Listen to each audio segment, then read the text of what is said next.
Saya ingin menjelaskan sesuatu tentang latihan meditasi, terutama bagi pemula yang mungkin menghadapi berbagai rintangan. Dalam ajaran Sang Buddha, terdapat cara untuk menenangkan pikiran dengan cepat dan efektif.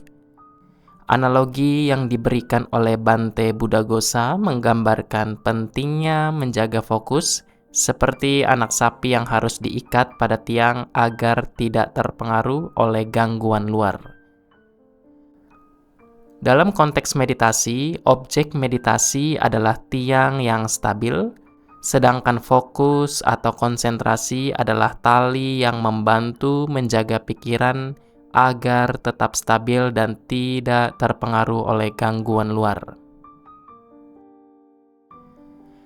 Tanpa objek meditasi yang jelas, pikiran akan cenderung mengembara tanpa arah yang pasti, mirip dengan perilaku anak sapi yang tidak peduli dengan tiang jika tidak diikat. Oleh karena itu, untuk mempraktikkan meditasi dengan efektif, penting untuk memiliki objek meditasi yang jelas dan menggunakan fokus sebagai tali yang membantu menjaga pikiran tetap stabil dan tidak terpengaruh oleh gangguan luar.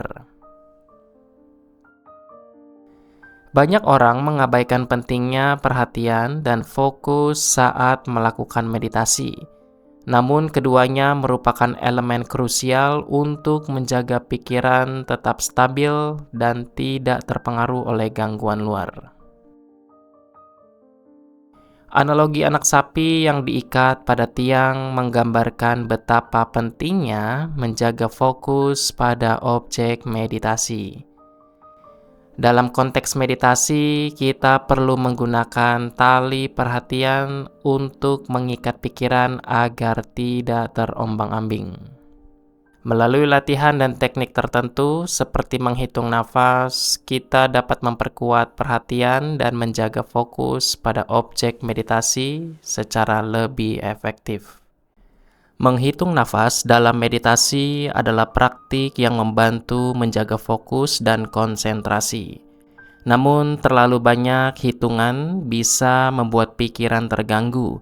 Idealnya menghitung nafas minimal 5 hingga maksimal 10 kali. Jika terlalu banyak, fokus akan teralih dan perhatian pada nafas pun mulai memudar. Setelah mencapai tingkat konsentrasi yang memadai, bisa dilepaskan dari hitungan dan fokus langsung pada pernafasan. Hal ini menunjukkan perkembangan dalam meditasi dan kemampuan untuk tetap fokus pada nafas tanpa bergantung pada hitungan. Pada awalnya, untuk pemula, patokan dalam menghitung nafas membantu fokus, namun ketika pikiran sudah tenang dan terikat pada nafas, hitungan bisa dilepaskan. Ini menunjukkan perkembangan dalam meditasi dan kemampuan untuk tetap fokus pada nafas tanpa bergantung pada hitungan. Proses ini melibatkan penggunaan instrumen seperti hitungan untuk memperkuat perhatian pada nafas. Selain itu, dalam meditasi jalan, perhatian terhadap gerakan tubuh juga menjadi bagian dari proses meditasi. Meskipun catatan halus tidak lagi diperlukan, pengetahuan tentang gerakan tetap ada dalam batin, menunjukkan pemahaman yang mendalam terhadap fenomena meditasi. Dalam konteks meditasi, penting untuk memahami peran ucapan dalam pikiran, dan seperti menghitung dapat membantu mengatasi pikiran yang mengembara. Penggunaan instrumen ini direkomendasikan terutama untuk pemula yang mungkin kesulitan mengendalikan pikiran mereka. Dengan menghitung objek seperti nafas, fokus dapat dipertahankan dan pikiran yang liar dapat dijinakkan.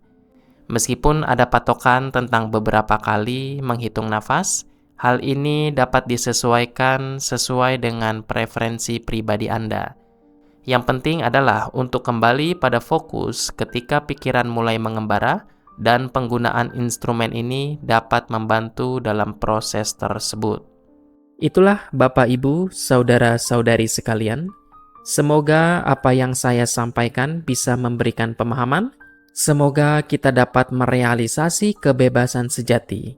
Sabe sata bawantu sukitata, semoga semua makhluk berbahagia.